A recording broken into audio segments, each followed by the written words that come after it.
Welcome to Session 2 of Equally Called. The main purpose of this curriculum is to provide the biblical foundations for the full participation of women in ministry and to encourage churches to actively advocate for equality in the ministry of their own congregations. It is our hope that the biblical foundation we lay, combined with the statistical data we present and the real-life experiences of women, will spur congregations on to greater support and advocacy for women in ministry. In the last session, we explored the accounts of creation in Genesis, noticing how God created all humans in God's image, and how the man and the woman shared the responsibility and the consequences of their choice in the garden. We saw how the patriarchal structure described in the fall story, where the man rules over the woman, is a corruption of the good creation grounded in mutuality. This mutuality in creation shows us God's egalitarian vision for humanity, one that would become clouded by the selfishness and disobedience of people. Sadly, many Christians have lived out this distortion in the leadership structures of their churches instead of moving toward the equality that God intended for us. In this session, we focus on the importance of women in Jesus' ministry, especially as we see reported in the Gospel of Luke.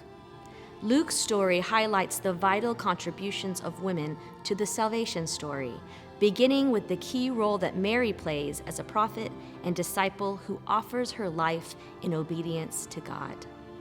From the stories that Luke recounts, we learn that Jesus pushed against the patriarchal assumptions of his culture.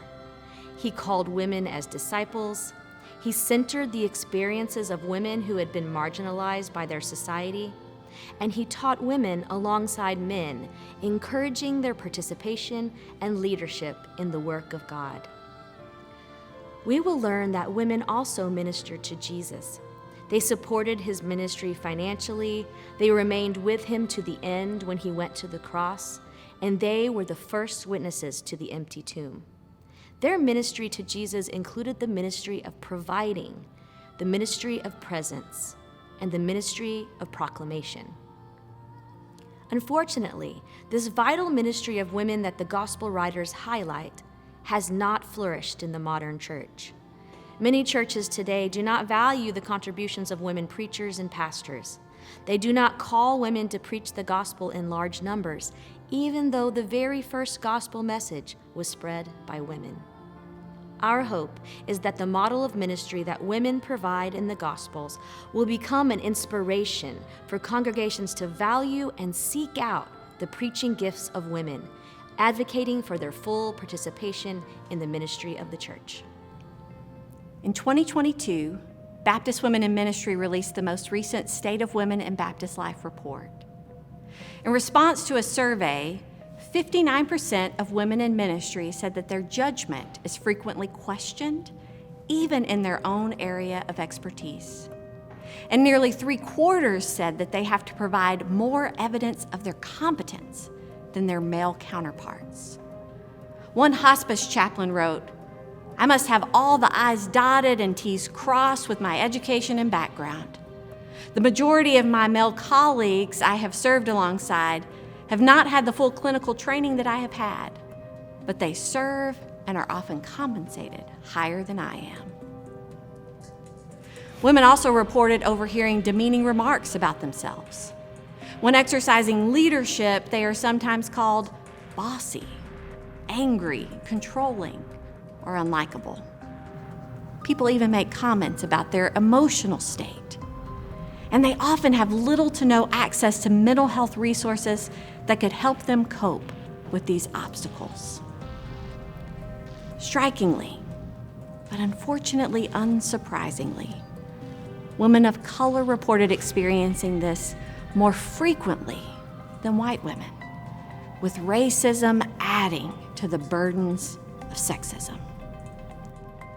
And although the first preachers of the resurrection were the women who visited his tomb, there are still profound inequalities of leadership in the fellowship. CBF was the only Baptist denominational group represented in the report to have fewer women serving in the senior pastor role in 2021 than in 2015. Only 7.4% of CBF churches were served by women in this position. When I think of Mary at the tomb that morning so long ago, I often wonder how she felt after Jesus gave her the instruction to go and tell those men what she had seen, to be a witness to what Jesus had done. I wonder if she was excited to share with these people that had loved her and cared for her and encouraged her for so long. I had that experience. I was associate pastor at a church for several years. This was a church that loved me, encouraged me, and helped me to grow into the pastor that I didn't even know I could be. They pushed me beyond my comfort zone, and they loved me through my fear. They grew my confidence and helped me to be who God created me to be in a way that I didn't even know was possible. They became family. They loved me through challenging times, just as I pastored them and loved them through difficulties and deaths. For my daughter's first birthday party, the entire church came over to our house after worship, and we had hamburgers and cupcakes in the backyard. They were truly a blessing in my life. Many of them remain so. One of the hardest things I had to do was to leave that church when God called our family back to South Africa, where we were to again serve as CBF field personnel. But after another extended term in South Africa, we were returning to the States, and I received a call from my beloved church. The senior pastor had left, he retired, and they had formed a search committee and just knew that God's timing was perfect. They wanted me to come back. I felt joy to be returning home. It was indescribable. So we went to visit the church and to see our friends that had continued to support us and encourage us during our time in South Africa. I'd been asked to preach that morning. I wasn't nervous. This was the church that taught me how to be a preacher. However, when I arrived that day, there was a Sunday school class being taught on why women can't be in ministry. And I preached that morning, and there were several people who were angry after that at the blasphemous act that had just occurred. Women just were not to be senior pastors. These were the same people who hugged me and encouraged me before I stepped into the pulpit that very morning. They didn't even hear what I had to say. Do you know the irony? The word God gave me to preach that morning was from Jeremiah, a prophet who was never really heard. It never occurred to me that God was preaching more to me than I was to that congregation. They didn't hear what I had to say.